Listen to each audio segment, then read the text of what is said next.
இது பாருங்கள், ஆன்லைனில் வந்து மணிலா டென்னிஸ் அப்படின்னு ஒரு செடி வந்து வாங்கி வச்சேன். எவ்வளோ அழகாக சூப்பராக வருது பாருங்கள், பார்க்கவே ஆசையாக இருக்குது. இதனுடைய பழம் வந்து பழுத்துச்சுன்னா கருப்பாக பழுக்கும், நல்லா ப்ளம்ஸ் மாதிரி வந்து பழுக்கும்.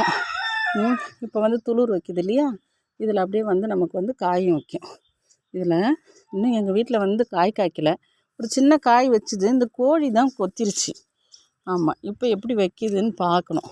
பார்த்துட்டு நல்லா வந்து நம்ம ஊர்லேயும் நல்லா வளர்க்கலாம். இது வெயிலான இடம்தான், ஆனாலும் பாருங்கள் இவ்வளோ சூப்பராக செடி வந்து அப்படியே பசுமையாக வந்திருக்கு பாருங்கள்.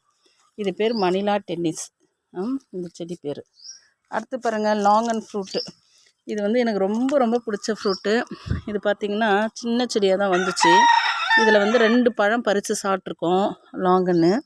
இப்போ பாருங்கள் மறுபடியும் பூ வைக்கிது பாருங்கள், பூ வச்சுருக்கு. இது லைனாக அப்படியே பூ வச்சுட்டே வரும். இது வந்து வளர வளர நிறைய பூ காய் கொடுக்கும். இது வந்து நான் வந்து கேபிஎஸ் நர்சரியில் தான் வாங்கினேன். நல்ல செடியை தான் கொடுத்துருந்தாங்க. நல்லா இருக்குது செடி, நல்லா இருக்குது. இந்த வெயிலில் தான் பாதுகாக்கணும், அதுதான் முக்கியமான ஒர்க்கு.